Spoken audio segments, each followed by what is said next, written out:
What's up, everybody from Orange County? It's live. We'll hope that the hotel's Wi-Fi is good enough, and I think that we're on Twitter too.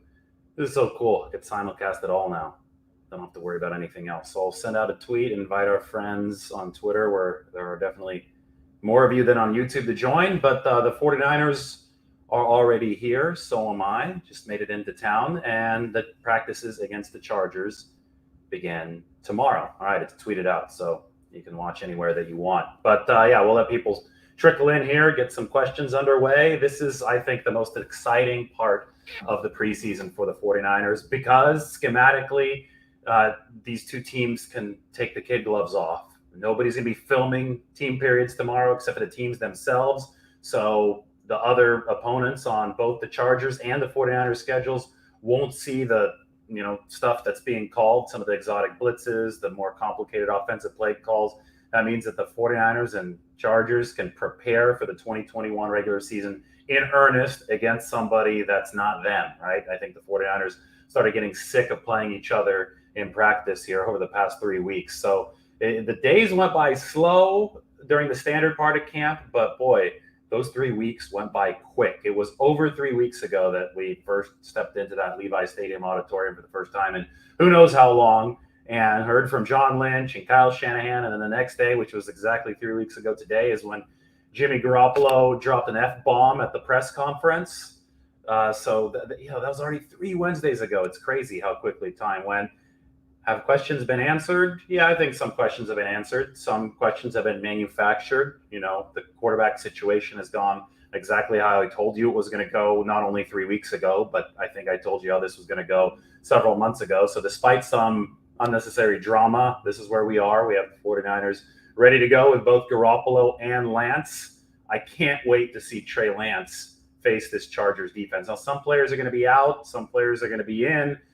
So it's not going to be a full-on regular season mode kind of thing. But for the first time, we're going to get to see both Trey Lance and Alex Mack, by the way, that's a big one, 49ers center, work against the complexities of a foreign NFL defense. Keep in mind that the 49ers have been going now for 3 straight weeks against themselves. So guys have picked up on other tendencies. And that goes both ways, obviously. So the 49ers offense has picked up on some tendencies of its defense, but Fred Warner has 4 interceptions of Jimmy Garoppolo in training camp. He's also picked up on the tendencies of the 49ers offense. So it's just going to be exciting to have something work not according to tendency. And I'm sure that Brandon Staley, the Chargers coach, and Kyle Shanahan, obviously the 49ers coach, have been meeting over the phone, over Zoom, or however they meet for a few weeks now. I'm sure that this is something they've had in the works for a while, but I'm sure they're going to be talking tonight before settling the final practice script for tomorrow. And they're going to be showing each other looks that they want their team. They want players like Trey Lance, like Alex Mack, like Jimmy Garoppolo to see, right? So if Shanahan wants Lance to see a certain, safety alignment, certain defensive front, he has probably told Brandon Staley, hey, make sure that you guys give us this, because I want Trey to see this at some point during the practice. And that's the benefit of these joint sessions. You can finally do that with players that aren't your own. So it's not going to be Fred Warner standing in there or Jonas Griffith standing in there or you name it. Thursday and Friday are going to be a lot more fun than Sunday, but people are going to see Sunday. That's the game, right? So that's why it's going to be a little bit more neutered, I guess I would say. But Thursday and Friday definitely won't be. All right, guys, how's everything going back in the Bay Area or wherever you are? Greetings from Germany. That's awesome. From Frank. How do you pronounce your last name, Frank? I know you can't talk right now. Frank Hole. That little, what do you call that? The Unda or something on the O? Yeah. Well, hi to Germany. My mom is actually flying out to Prague in a few days, in about a week. So she's probably going through Germany, probably taking Lufthansa out of SFO. I'm going to go through the roster here in a second as we wait for some people to trickle in. But there are we have greetings from everywhere, from Hawaii right here. Syracuse, New York. That's fun. How's the internet connection, by the way? This hotel internet is giving me a little sketchy vibes. Is everybody seeing me clear? Hopefully, I get a response in the positive here before we delve into this. South Dakota. Yeah, because it's telling me I only got one bar here, so I hope that it stays clear. Either way, we're gonna get going here, and we're gonna share the screen. So I'm gonna share my screen, and I'm gonna go to Window, and we're gonna open this sucker up. There you go. Awesome. I just got a "you're good" text, so we're fine. Sometimes I'm worried about the internet quality. Sometimes it gets a little bit sketchy and it's not the best situation, but let's hope that it will be good because I want to come live for a few times this week while we're here. This is the article that Matt Barrows and I co-wrote today. 49ers and Chargers preview. Jason Verrett and Keenan Allen's friendly rivalry. George Kittle versus Derwin James. That's a juicy one. And more. One of the things that I really wanted to see in this practice is both centers, because both of these teams have all-pro centers, or at least former all-pros. Chargers have a current one in Corey Linsley, who is probably the best center in the game right now. The 49ers were interested in signing Corey Linsley, but he ended up being too expensive for them. They had to really figure out a way how to prioritize their money, and this is while the Trent Williams negotiations were ongoing. So when the 49ers did finalize their deal with Trent Williams, then there was obviously no money left over for Corey Linsley, who signed the biggest contract in NFL history for a center with the Chargers. So Linsley is going to be on the other side of the ball. Alex Mack is going to be on the 49ers side. And the reason I talk about centers is because they're just so damn important to what both of these offenses do. When you're the center in an offense where the center sets pass protection, you are not only identifying the defensive front and making sure that your fellow offensive linemen are operating in lockstep, but you're also looking and trying to identify safety rotations downfield. And that's not easy with a lot of moving pieces in front of you and with a big 320 nose tackle about to blow you up in the middle of the line. You have to put your hand down on the ball, get ready to snap it cleanly, mind you, to the quarterback, and also look downfield, 15 yards downfield sometimes, to see what those safeties are doing, because based on the safety rotation, you can diagnose how the play needs to be blocked. So center, extremely challenging. There's a lot of multitasking going on, and there's a reason why the 49ers really struggled last season with only the backup centers to go to, and the 49ers got to like center number 4 last year, right? The Chargers also had an offensive line that struggled in 2020 ahead of their rookie quarterback, Justin Herbert, who's another great storyline here, because we're going to get to see Herbert, we're going to get to see Trey Lance, we're going to get to see how these offenses work with these young quarterbacks, but we're going to see them behind, at least Jimmy Garoppolo is going to get to be behind the first-team center in Alex Mack, and Justin Herbert's going to be behind Corey Linsley. These are two players, a tale of two centers, who I think are going to markedly improve their respective offensive lines' fortunes this year, just because of how good they are right here, how good they are in between the ears. So for the first time, because Alex Mack has just been going against the 49ers, own defense for a while now, for the first time, we're going to get to see him start to read and react to an opposing defense that, he isn't as familiar with. And that, to me, is going to be a big key to this season. How much of a boost does Alex Mack give the 49ers moving forward? And I think it's huge, considering the fact that they're probably going to be playing two quarterbacks, right? You have Jimmy Garoppolo and Trey Lance. Both of those guys can theoretically benefit from a center that handles stuff for them, right? You have to have that guy handling stuff in the Shanahan offense. There's a reason why Shanahan saw success in Cleveland in 2014 with Alex Mack as a center, and then Mack broke his leg, and that really, I thought, coincided with kind of the decline for Cleveland that year. You had a lot of different reasons why that team started out hot but went downhill. Alex Mack breaking his leg, probably a big one. But then Alex Mack joined Shanahan in 2016. I guess we could say he rejoined him from Cleveland, coming over to Atlanta as a free agent. And Shanahan, who was in Atlanta from 2015 to 2016, he had one okay year as a coordinator of the Falcons, and he had one supercharged year where he was in charge of the best offense in the league. That was 2016. Guess what? That was when Alex Mack showed up. So between Mack and Lindsley of two of the best centers in the game, and I know Alex Mack is going to be 36 years old this season.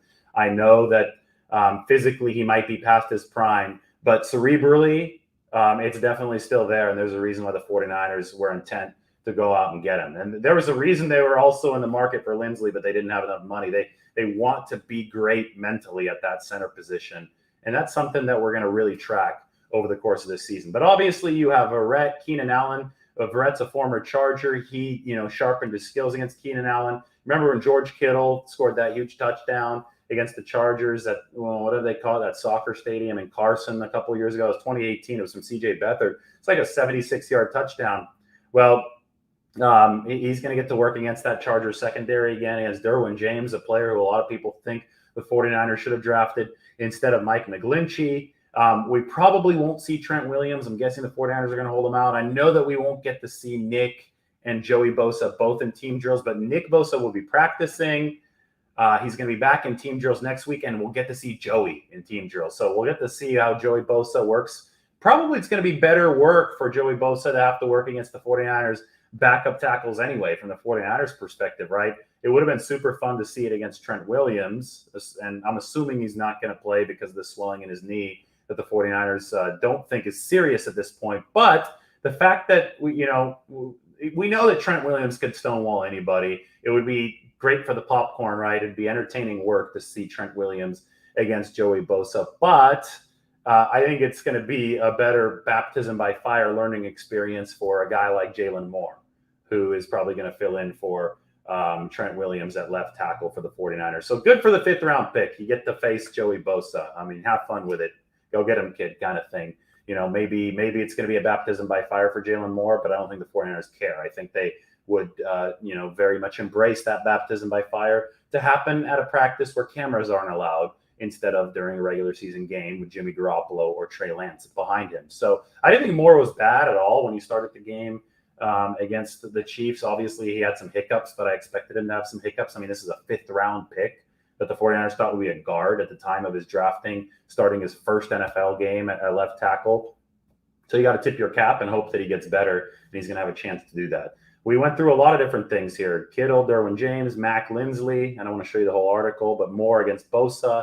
You have all that at The Athletic. So make sure to visit the link that I just posted in the comment section. For those of you on Twitter who cannot see the comments section, I will share the link right now on my screen. So make sure you check that out. You can copy and paste it from the comments section on YouTube. By the way, if you're watching on Twitter, follow me on YouTube. I don't simulcast all of these. I try to simulcast most of them, but sometimes I have to go live from my phone and I can't simulcast it to Twitter. So make sure that you're subscribed on YouTube, and then you'll get all those links, and then you could subscribe to The Athletic. So time to answer some questions. We're going to keep this nice and casual, go through some good stuff today, but I like the questions that lead my way through unless I go on a rant. When I go on a rant, such as the whole Trey Lance versus Jimmy Garoppolo thing that, people try to over dramatize, then I just wipe off the question. I go on the rant and I'll post it separately later on so you could consume for your own content on YouTube. But let me read this question right now after I drink some water. Mark Goldenberg asks, do the 49ers give you any restrictions on what detail you can report as far as intricacies of the plays during the upcoming joint practices? Yeah, this is the case during all training camp practices. You cannot report too detailed X's and O's. And the line is a little arbitrary, right? So you can say it's a run play. I've even said that the 49ers run read options, and it doesn't seem to upset anybody. So that's not intricate enough to tip off other opposing coaching staffs. I think that everybody and their mom knows that Trey Lance is going to run read options for the 49ers this year. You didn't need to watch practice to know that was going to be the case. At the very least, Trey Lance is going to hand the ball off and not expose himself to too much injury. I do think he's going to keep it a few times this year.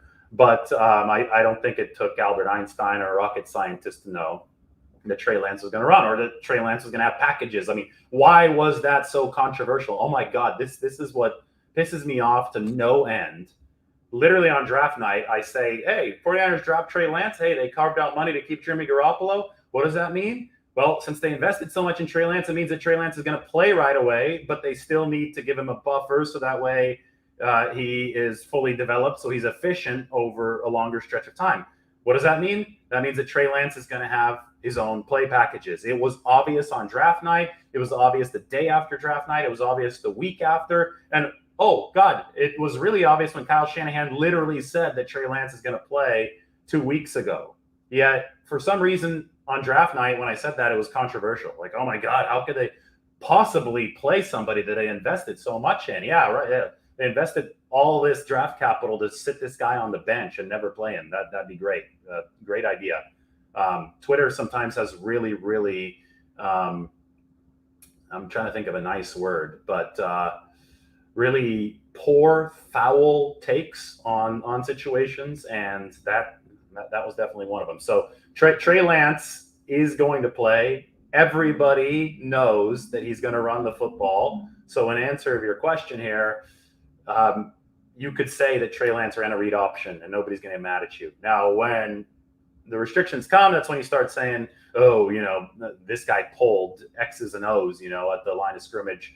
The kind of stuff that an opposing coaching staff that the 49ers will meet later this year could potentially take and use to their advantage and to the 49ers' disadvantage. That's the stuff that we have to stay off limits from. I think that the glory of these two practices and the usefulness of these two practices is that obviously we can't report the detailed X's and O's from Thursday and Friday, and cameras also have to be off. So that's why the 49ers and Chargers scheduled this, because they're not scheduled to play each other in 2021. So they can, as I said, they can take the gloves off. They can go after each other in these sessions. And the only reason they could really do that without being paranoid with impunity is because A, we can't film this stuff, and B, we can't report this stuff. So the fact that it is sealed in at least an X's and O's way allows these two teams to get in the work that they want to get in this week. How impressed are you about Juwan Jennings and Trent Sherfield? Do you expect more improvements going against the Chargers? I'm super impressed with Juwan Jennings, and I have to pop open my Juwan Jennings article to really illustrate this. Juwan is a player that you knew was going to be a gamer. And here we go. Let's see. There we go.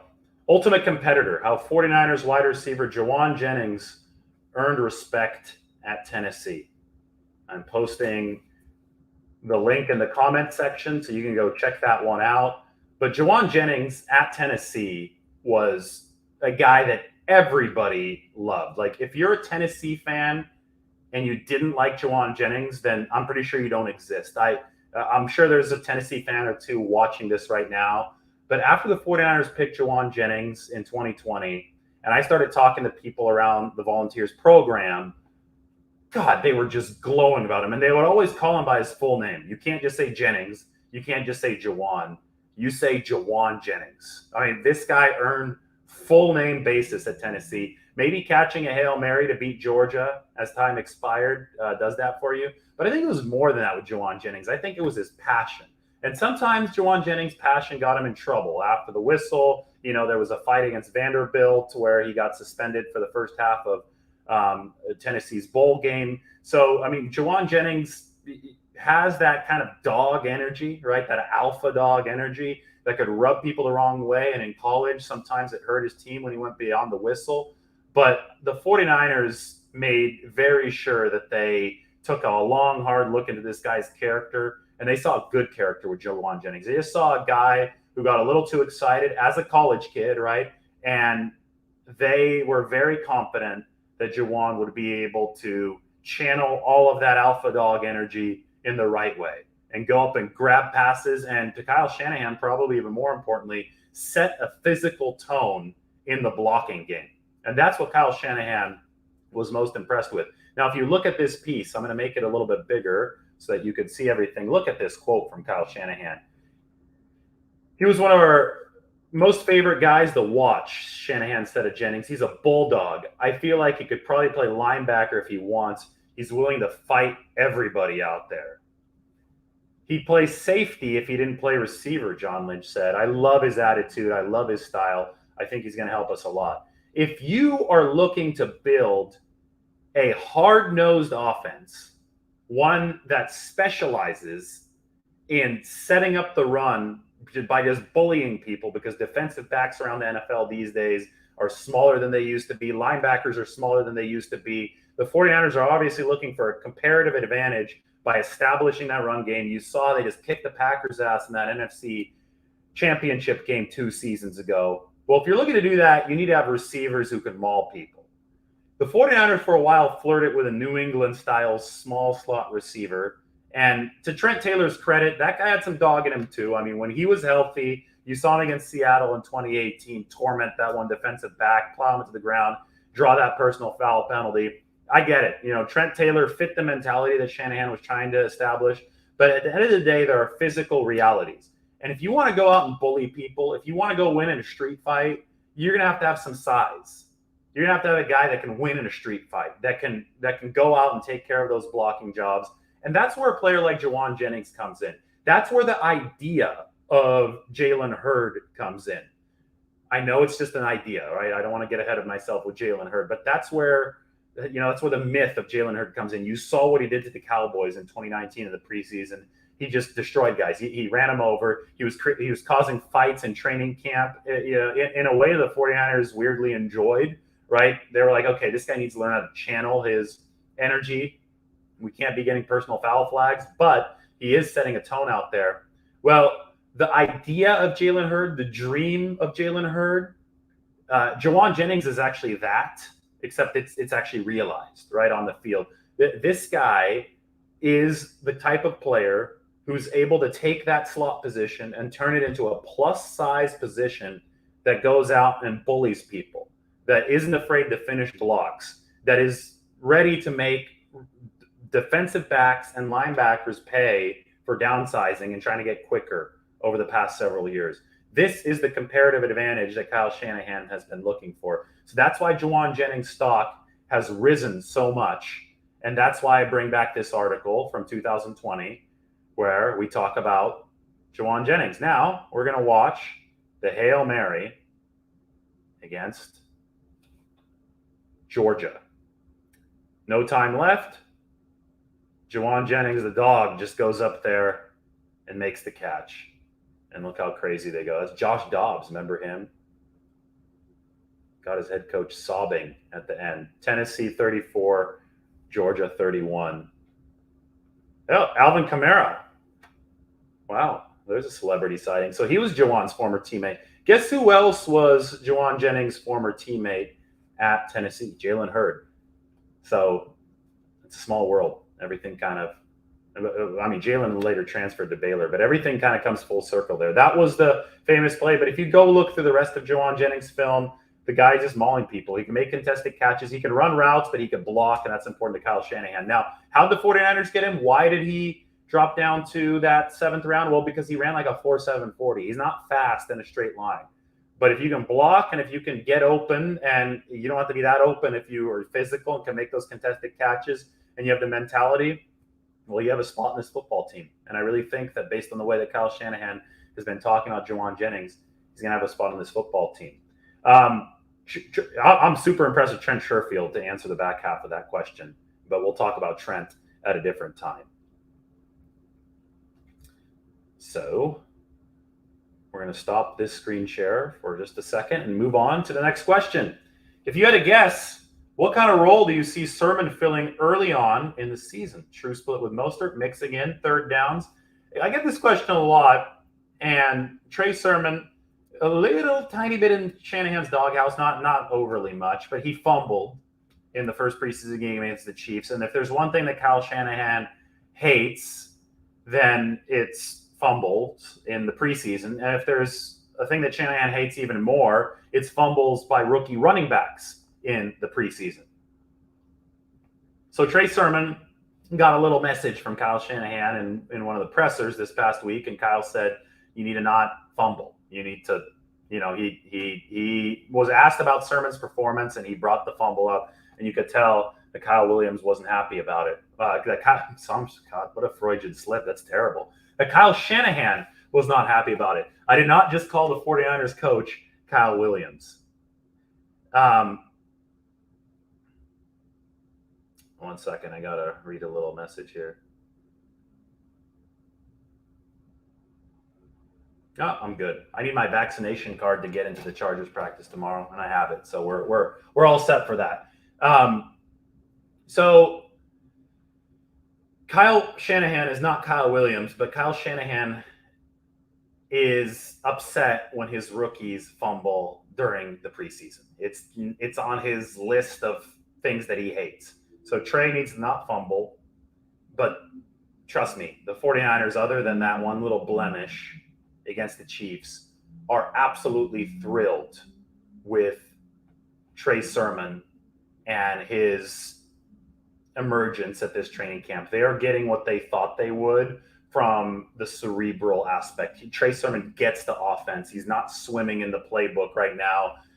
He understands it like, a very advanced rookie would. And because of that, you're going to see Trey Sermon, I think, play the tenderizer role, which was the role that Tevin Coleman played for the 49ers in 2019. I wouldn't be surprised for you fantasy geeks out there if Trey Sermon got a lot of starts for the 49ers. Now, I think Raheem Mostert, if he stays healthy, and I never predict injuries, is going to lead the 49ers in yards because he's going to come in after Trey Sermon in a lot of these situations. And the defenses will be in nickel packages. The 49ers will have a one-man blocking advantage. They'll be thinking about the pass. I think defenses are going to be thinking about Trey Lance a lot, and I'll talk about the Trey Lance packages here in a bit. But I think it's going to set up really well for Raheem Mostert to run wild if the 49ers stay healthy. I mean, you saw it against the Jets early on last year. He just bolts to the outside. 49ers want more of that kind of stuff. And if they get a numbers advantage in the blocking game, which I think they can establish on some early downs, with a guy like Trey Sermon, then Raheem Mostert's going to really be able to run. So I call him the tenderizer. I actually stole that term from Matt Barrows. That's from one of his great articles in The Athletic. But the 49ers and the Shanahan backfield is always a by-committee effort, right? And it's a good time to bust open the depth chart. This is one of those spreadsheets that everybody absolutely loves. There are absolutely no people that get annoyed by these spreadsheets. So we're going to open up the 49ers roster on one just so we get a feel of that running back room and the fact that the 49ers now essentially will probably get to carry everybody on their 53-man roster in that running back room because not everybody is healthy. So here we go. You have the running back room. Oh, I could make it bigger for everybody. I'm going to zoom in. So I'm going to highlight what we have here. And this is running backs and fullbacks. I couldn't fit the entire position on one line or one, row. So Mostert still healthy, Sermon healthy, Wayne Gallman, Juszczyk is a fullback, and JaMychal Hasty is a running back. The 49ers want to carry, I think, 4 running backs and 1 fullback, so 5 total in the backfield. Any overflow past this would have been hard to fit on the 53-man roster, but look what happened. Jeff Wilson is hurt. Elijah Mitchell is hurt. So those 2 guys aren't going to be on this initial roster. I think Mitchell's going to take a couple weeks. Wilson's obviously going to take about half the season. So because of injuries, which we predicted would happen, right? I mean, this is something that everybody was freaking out about a logjam in the 49ers backfield a couple months ago. Oh, my God, they have too many running backs. What are they ever going to do? Like, they need to trade somebody. The dumbest one was, let's go trade Mostert. I mean, why? This is not Madden with injuries turned off. You can't think like that. You have to think in terms of depth. You can't have too many good players at these positions. Well, thank God the 49ers didn't trade Mostert, right? Because now with Wilson and Elijah Mitchell hurt, you have barely enough running backs to fit that projected 53-man roster. I mean, it's at the point where the 49ers might have to sign somebody just to finish out camp, especially if one of their currently healthy guys gets dinged here in these practices against the Chargers. So you have Mostert making the team, you have Sermon making the team, you have Gallman making the team, and you have JaMychal Hasty making the team, and maybe Kyle Juszczyk getting some carries here and there to surprise defenses. You should be happy that you have all these running backs. If you're the 49ers right now, you should be happy that you loaded up on depth at one of your key positions. And a Kyle Shanahan running back room always needs depth because that's how it operates. It operates by committee. So to answer your question, I think you're going to see Sermon first, but Mostert with the bulk of the load. Oh, wow. Pointed out here that the Giants cut Alston Walter. That's a guy that's familiar with the 49ers system. You might see him end up on a practice squad again. All right, here's a good question. What makes me think that the 49ers are going to carry 4 tight ends? Well, to make this bigger again for you. Well, I'm pretty sure that George Kittle is going to make the team. Just a hunch, right? So that's 1. 2, Ross Dwelly impresses the hell out of the 49ers. He also has guaranteed money, like $900,000 of it. I think his entire contract this year is guaranteed. So I think he's going to make the team. Michael Pruitt has $500,000 of guaranteed money, and I really think the 49ers like him as a veteran presence. I know he's been hurt, but he made his first catch of camp yesterday. So I do believe that Michael Pruitt makes the team. And I think that they're happy with how Charlie Warner, guy number 4 right here, has been progressing. He can catch passes. I mean, this is a player, Warner, who was not a member of the Georgia passing attack. I mean, he caught like 12 passes, I think, in his 4 college years at Georgia. So Charlie Warner came out with the reputation of being a blocking specialist, but he can high point footballs. He just didn't use that part of his skill set in college because of the Georgia offense and its construction. So I absolutely think that the 49ers believe in Charlie Warner. Caught that nice play action pass from Trey Lance against the Chiefs. So those are your 4 guys that, I think are all worth keeping. And then I look at history. The 49ers under Kyle Shanahan have always carried 4 tight ends. It's an extremely important position for Kyle Shanahan. That brings up the next point, and that is this green highlight on the right, and that's Jordan Matthews. Jordan Matthews really, really impressed during the first preseason game. He obviously made that catch that showed that he still has the spryness of a wide receiver, even though he's put on 20 pounds and is at 235 to be a tight end now. But Jordan Matthews wasn't bad in blocking either. Had a very, very nice block low right there in traffic on Jermichael Hasty's touchdown late in the game. So there was a nice little chip block. It worked. I asked Jordan about it the other day. He said he wasn't fully happy with it. He wasn't fully happy with his blocking performance. But I'll tell you what, this guy is very new to the tight end position. He is an upbeat veteran, great attitude. His stock is definitely rising, which is why on that depth chart spreadsheet, I have highlighted Jordan Matthews in green. This is a player who is on the rise. And, Michael Pruitt's had some health issues. Somebody else in that tight end room might have some health issues here. We still have a week and a half of this preseason practice to go. And then, still a while before the September 12th season opener. I wouldn't be surprised if Jordan Matthews' stock continued rising. And if he either cracked the 53, ended up on the practice squad. I do believe that Jordan Matthews will remain in the building. And I really do think that history tells us and the quality of players in the 49ers tight end room tells us that the 49ers will keep 4 there. They've already cut a lot of tight ends like Josh Peterson. They cut Joshua Perkins the other day.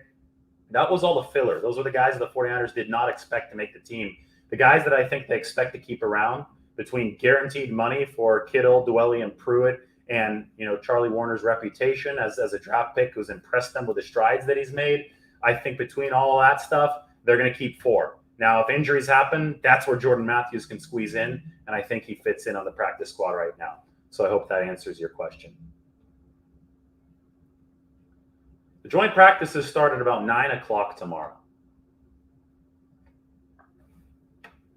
I think this is a good question about Trey Sermon. There's a history of Trey Sermon shoulder injuries in school, and you see him to get hit in the same area in the preseason game. Is there any concern there? Prior injuries are always a concern in the NFL. You can pretend like it's going to go away if something happened in college, but it generally has a higher chance of being exacerbated, right? Because the NFL, the guys are bigger, stronger, faster, the hits are harder. So I think absolutely you have to be concerned. I mean, the 49ers have been burned by injury issues in the past. You have to hope that Trey Sermon stays healthy. But he put together a healthy 2020, and he sure looked good for Ohio State. We should just put on some Trey Sermon highlights to have fun with that here. Who starts at strong safety week one? I think Tavon Wilson starts at strong safety week one. I mean, he's been an impressive veteran. I don't think Hufanga can win that job, no. I think Hufanga is going to make the team super impressive. We haven't seen him in coverage enough yet for the 49ers to be able to trust him week one. I think that's the big thing. I think Hufanga is a player. He really is. The 49ers are happy to have him on the roster. He's going to contribute this year. And to start the season, they're going to be happy to have him as safety depth, maybe even use him as a rover closer to the line of scrimmage. I guess that's what the strong safety position of this scheme often does. But you're going to go with proven veteran dependability in week one. Tavon Wilson has given the 49ers no reason not to start him. Jaquiski Tart is maybe going to be back sooner than people expect. He was running on the side field the other day, or he was actually running right along the back line of the end zone the other day. No limp from him, dealing with that turf toe. 49ers have a couple veterans on one-year deals between Tart and Tavon Wilson. They really like at that strong safety spot. And then Clinton Dix. I mean, this guy, it looks like he has a bounce to his step. Now, when Dix has been on a team, this guy, he hasn't missed a single game. He's been very durable. Last year, the Cowboys cut him. He wasn't there, obviously. But before that, he started all the games. Clinton Dix is a durable player who's racked up something like 20 career interceptions, Pro Bowler a few years ago.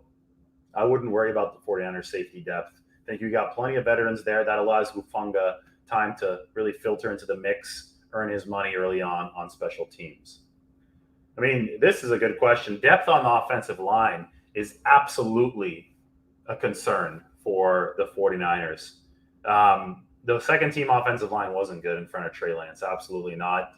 The thing is, the 49ers first team offensive line wasn't good over the past couple of years. In fact, in the whole Shanahan era, it wasn't good. This is where I could go off on a tiny bit of a rant. The people who are somehow, using poor offensive line play to explain Trey Lance's low incompletion rate are the same people that told me that the offensive line and its lack of good play didn't matter in front of Jimmy Garoppolo over the past couple of years. Guys, offensive line play matters no matter who the quarterback is. Drop your bias. Stop being a Trey Lance fanboy. Stop being a Jimmy Garoppolo fanboy and be a student of the game. It's going to make you a smarter fan. And if you go out there and you look, the 49ers have struggled in pass protection big time ever since Kyle Shanahan took over. It's been an offensive line that can run the football and run block well, but in pass protection, they've consistently been one of the 5-7 worst teams in the league. It cost the 49ers the Super Bowl in 2019, hands down. Right guard, against Chris Jones. I mean, you still have nightmares about that if you're a 49ers fan, right? That interior was porous. I think if they had a healthy Weston Richburg, that game ends up much differently than it did, but they didn't. And the 49ers ended that Super Bowl wanting to vomit in their mouth. So it's so important to have a stable offensive line. And everybody not everybody, but there were so many people who so arrogantly try to tell me, oh, well, if Jimmy Garoppolo was more mobile, you wouldn't need an offensive line. Look, 49ers drafted Trey Lance. He's going to be able to run away from Chris Jones. Okay, you saw how that went. Just a couple plays into the game against the Chiefs. Chris Jones runs over Daniel Brunskill, who tripped over Trey Sermon. Trey Lance wasn't running away from pressure right up the gut. Nobody runs away from pressure right up the gut. Patrick Mahomes got absolutely destroyed in the Super Bowl because he didn't have a competent offensive line ahead of him. So the offensive line matters. I wrote thousands of words on this, massive features this offseason on how the 49ers should invest in their offensive line and then how they ultimately did invest in their offensive line. But to answer Chris's question here, yes, it is a concern. And it's a concern beyond second team depth. They were not good in front of Trey Lance. They're going to need to be better if he's going to have a chance as a rookie here to really thrive. But the first team offensive line, that's the first thing we need to hammer home. That first team needs to be better. That's why the 49ers went out and got Alex Mack. That's why the 49ers made sure to re-sign Trent Williams. That's why, there's hope for Daniel Brunskill, but why they drafted Aaron Banks, because they hope that a second-round pick can ultimately take that right guard job so that Daniel Brunskill can be the depth that the 49ers need to address what Chris is asking about here. They need quality depth. You need 7 or 8 quality offensive linemen to make a Super Bowl. That is one of my statements that I will stand by until my death. You need more than 5 quality offensive linemen to win a Super Bowl. Only reason the 49ers made it to the Super Bowl in 2019 is because they had quality depth thanks to that guy named Daniel Brunskill. So absolutely, offensive line depth is a concern. And I'll tell you what, if you look at the spreadsheet here to see the depth of the offensive line, a name that is really starting to become interesting to me, considering the fact that Aaron Banks is hurt and out and Brunskill will have to start at right guard, is Colton McKivitz. I'm not going to beat around the bush. Colton McKivitz was terrible as a rookie in 2020. But there's a qualifier there. Colton McKivitz also didn't have OTAs. Colton McKivitz didn't have any preseason games. So he did everything backwards, right? Colton McKivitz played his first preseason game this past Saturday after he played 5 or 6 regular season games and really struggled for the 49ers in 2020. So up is down and down is up now, right, in this crazy world of ours. But Colton McKivitz got his preseason, I don't want to say it was trial by fire, but he got his preseason tutelage after he got his regular season trial by fire. It was a bad play against the Saints. I still remember the stuff to 4th down. So that wasn't good for McKivitz last year, but the good news is that he looked, I thought, solid in this past preseason game against the Chiefs. He looked like a different player. In fact, McKivitz looked like a guy who actually had some OTAs, actually had some time to let stuff settle down, and actually had a time to get stronger in an NFL weight room. The reason that I highlight McKivitz on that roster is because he now looks to be that offensive line piece that can potentially serve the Brunskill 2019 role.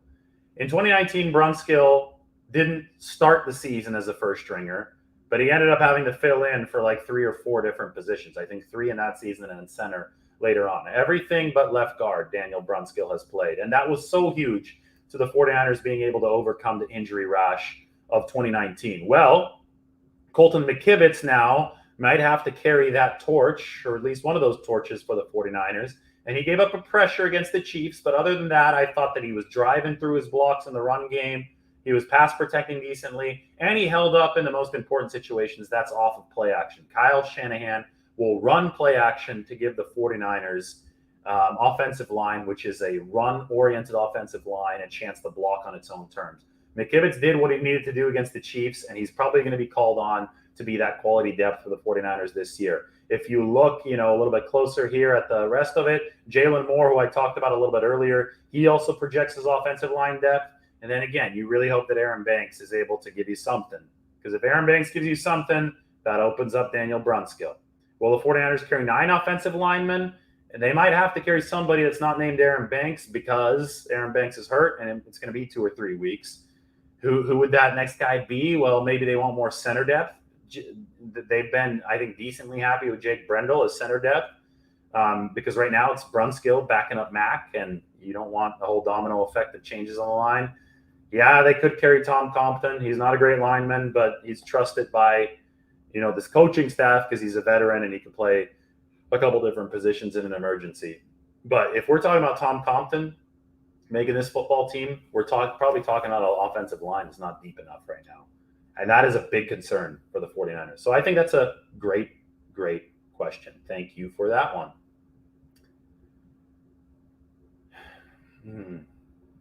How many more questions should I answer? I'm going to drink a little bit of water.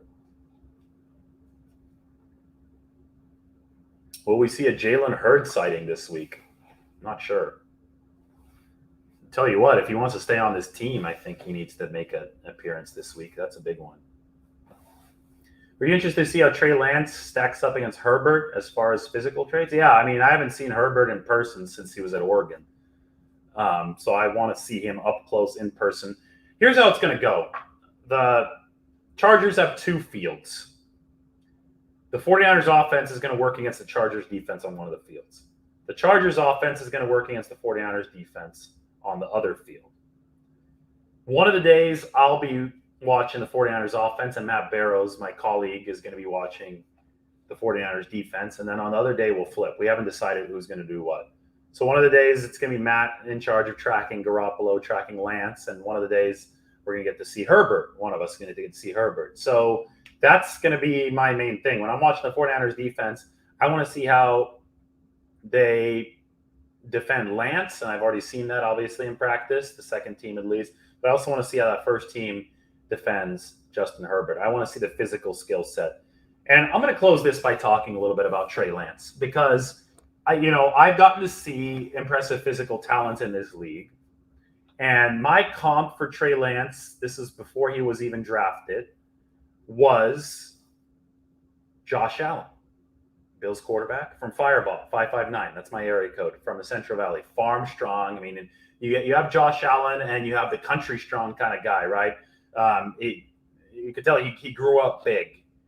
He grew up being able to put some power behind the football, but he also grew up raw, unpolished, as a quarterback. Fresno State wouldn't even offer Josh Allen a scholarship. What a faux pas that was on their part. He went to Reedley College, which is near my hometown of Visalia, for a season.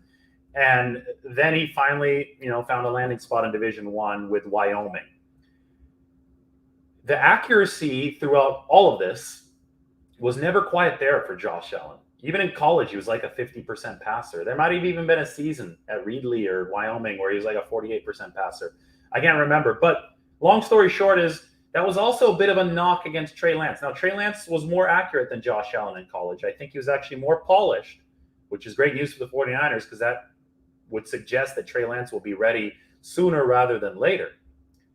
But it was still a knock. There's still both these physically dominant quarterbacks who are rough around the edges as they enter the NFL. And we've obviously seen that with Trey Lance. We've seen the physical dominance on almost a daily basis at practice. There's always something that Trey Lance does that has me nodding my head and being like, okay, this is why I thought Kyle wanted to draft this guy for so long.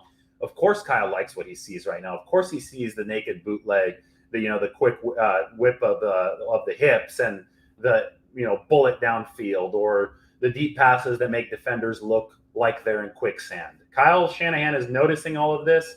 He's making a mental note. Kyle Shanahan made mental notes on Trey Lance going home from Justin Fields' pro day. And he was taking literal notes in his laptop and on his iPad, drawing up plays with Trey in them. So Kyle Shanahan knows that Trey Lance can help the 49ers win football games this season. Kyle Shanahan, though, is not like all these Trey Lance fanboys. And he also recognizes that Trey Lance can do wrong. And Trey Lance went 5 of 14 the other day. Even if you don't count the drops, Trey Lance went 8 of 14 and almost threw 2 interceptions.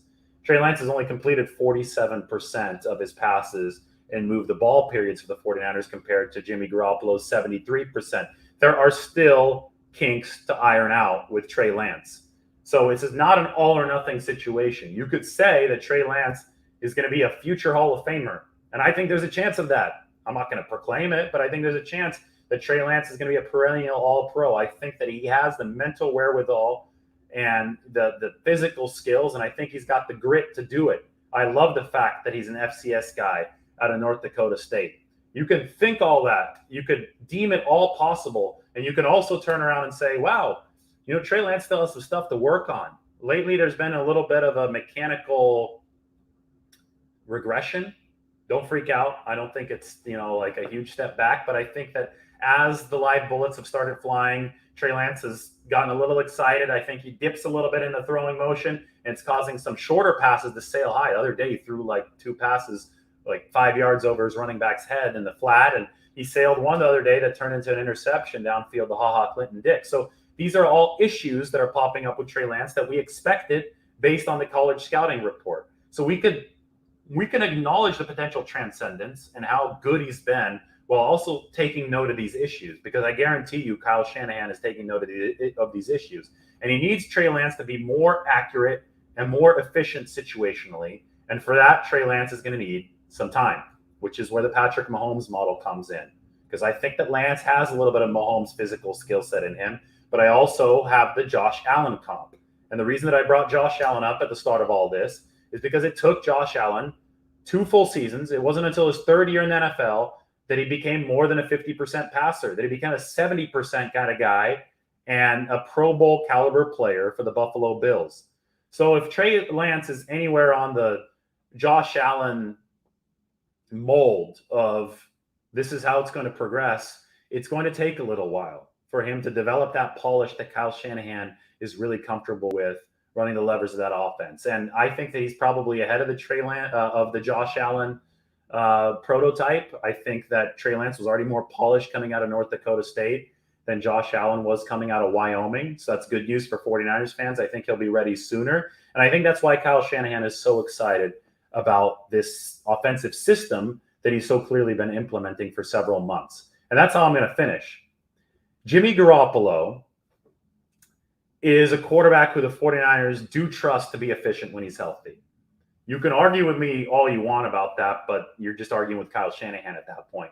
The point has been made very clearly that when Garoppolo is healthy, the 49ers have gone, bent over backwards to carve out enough cap space to fit him on the roster this year, even though they could have easily gone on a spending spree elsewhere. It was important to them to have somebody, that's not Nick Mullins or CJ Beathard as that QB1 running the offense as a baseline, even with Trey Lance on the roster, right? This is an offense that was number 7 in passing efficiency, DVOA, in 2019, and that's when Garoppolo was healthy the whole year. So the 49ers, what they want to do is they want to set Trey Lance up with the realization and the acknowledgement that Trey Lance is still in a phase of his career where they want to put him into opportune situations. I think an opportune situation for Trey Lance is a nice 2nd and 3, 2nd and 4, so even 2nd and 5, maybe even 2nd and 6. Get 4 yards on first down. Give me Trey Lance in the red zone. Give me Trey Lance 3rd and 3, 3rd and 4, even 3rd and 6. Give me leverage downs with Trey Lance, right? Where the defense isn't sure if you're going to be running or passing the football. And boy, that is when you can start having some fun if you're Kyle Shanahan. Because Trey Lance can take a snap. Lance can roll out. Lance can run a read option. The defense not going to be sure if he's passing, if he's running, and then you could really let it rip deep. 2nd and 3, does that make you salivate with Trey Lance? 2nd and 3 from your own 30-yard line. Maybe you're on 40 if you want to be even more safe, right? Think of the possibilities on a play action, read option, whatever you want. Anything with some deception involved. That's when you could really air it out, because on 2nd and 3, you still have 3rd down to go if Lance and one of his 80-yard strikes of lightning downfield don't work out. So Shanahan is looking for high leverage situations for Trey Lance, because what we have right now is a boom or bust player. The booms have been awesome in practice for Trey. The busts haven't been as awesome. I mean, we've 47% completion rate and move the ball. It hasn't been great. Garoppolo's obviously scored more efficiently. He's moved the chains more efficiently. That's all documented. It's a fact. I have it on a spreadsheet, so you guys can check it out if you want. But if you can find a formula to insert Trey Lance into the action and insulate him from the busts early on as he's learning the offense, as he's learning NFL situational game flow, and only set the table for the booms, then you have the best of both worlds, right? That's the theory that Kyle Shanahan is working with here, and they're committed to this. So you use Jimmy to really set the table for the home run hitter in Trey Lance. Now, is this innovative? Is this brazen? Is this risky? Is this something that could throw the quarterback, dynamic off somehow in the room by disrupting timing and disrupting flow? Yes, all of those things could potentially happen. But this is one of those situations where I think it's going to be more innovative than your standard 2 QB system, because Lance can actually throw, unlike Taysom Hill. And I think it's one of those cases where Kyle Shanahan is going to have a chance to break ground. He's going to have a chance to coach this in a way that really hasn't been coached before, because he has a really unique room. He has a room where he has 2 – I don't want to say Trey Lance is starting caliber yet, because he's going to have to refine more time, but he has 2 quarterbacks who can do real damage. I think that in other situations, you have the rookie come in and there's like a bridge guy there. But with Garoppolo, we have somebody who's already delivered top 10 efficiency for the 49ers in 2019. And Shanahan obviously trusts him to be able to do that, and he's having a really good camp. With Trey Lance, you have a player that's potentially transcendent that could just completely blow the ceiling off in the future. So he's already shown the ability to do that on select plays, right? So Shanahan now thinks that he has both, and he thinks that he could leverage both. He can minimize Lance's weaknesses and maximize Lance's strengths, all while he fits that in like a puzzle piece to Garoppolo, and he can minimize Garoppolo's weaknesses and maximize his strengths. Now, is Shanahan wrong about his ability to do this? Is he overconfident in it? Let time tell the answer to that. But I think that Kyle Shanahan's creativity so far in his career makes this at the very least an intriguing pairing. And that's how I'm going to end today's throw. That's how I'm going to end today's show. Freudian slip because of throw and some of your comments, which is funny. You're talking about all that stuff from the Super Bowl. So we'll see. I mean, it might be a good defense again. This is a good point. This defense could be good. We don't know. We're going to find out. But the 2019 offense wasn't bad. That's one thing that people need to get straight. The 2019 offense was the number 7 offense in the league based on efficiency. That's independent of the defense. The 2019 offense was hands down a top 10 offense. So let's not pretend the 2019 offense was bad. Shanahan does want to improve the offense. You always want to improve it. He wants to get it into the top 5. He wants to be perennial top 3, top 2, best offense, whatever. Like, of course, that's the goal. That's the goal for Trey Lance. But we're dealing with reality and the present now, not just the future. And if we're wanting to deal with the present, the 49ers have 2 of these guys in the quarterback room that are very capable of contributing in 2021. Now, the question becomes, how do these 2 guys contribute? And I think it's an intricate puzzle piece that you have to fit together, 2 puzzle pieces that you have to meld together to maximize strengths and minimize weaknesses that Jimmy Garoppolo and Trey Lance respectively have in 2021. So that's an intellectual way of putting it. I hope it made sense. And I hope that all of you have a good night. So take care, everybody. I'm going to go out right now in Orange County. Recommend some food to me. I mean, I know this area well. My best friend lives here. But if you guys have a good food spot, tweet at me. I'm going to check it in a bit. All right, take care.